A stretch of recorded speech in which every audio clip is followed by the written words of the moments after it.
Why is Larry Fink, CEO of BlackRock, shouting the praises of tokenization? We believe the next step going forward will be the tokenization of financial assets. And that means every stock, every bond will have its own, basically, CUSIP. It'll be on one general ledger. Every investor, you and I, will have our own number, our own identification. But what does Mr. Fink mean by tokenization? Let's break it down. Tokenization is the process of converting ownership of assets like stocks, real estate, commodities, contracts into digital tokens on a blockchain.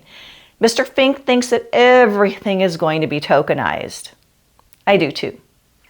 These tokens represent a fractional share of an asset that can be securely traded on a blockchain network.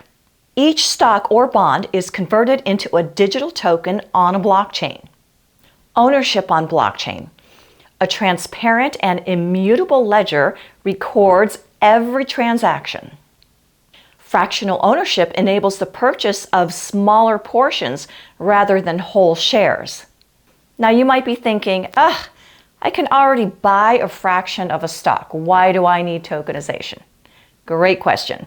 Well, let's explore the differences, which are, I would have to say, basically, private company is controlling everything, which is centralized, and then the other is decentralized, where blockchain puts you in control.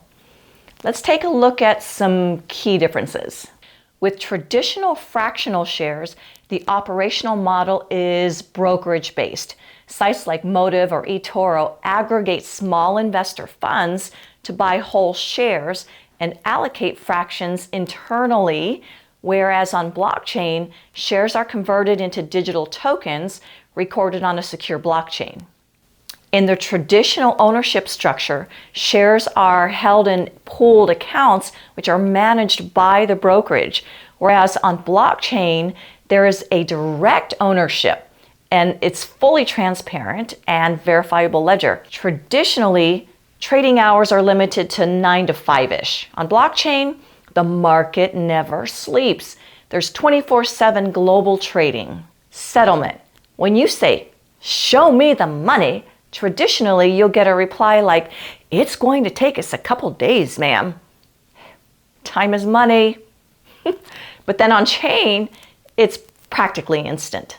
Both traditional fractional shares and blockchain tokenization make investing more accessible. However, tokenization represents a broader, more transformative shift in how financial assets are managed, how they're traded, and how they're secured. So consider this. Since costs related to settlement, transaction processing, and operational management are greatly reduced, let's say hypothetically, let's say it's 20%. Not so hypothetical, but anyway, for a large financial institution whose costs might be $10 billion annually, that's an extra $2 billion. What are they going to do with that? Pass it on to consumers, maybe? So, there you have it. Traditional versus blockchain. That's really the essence.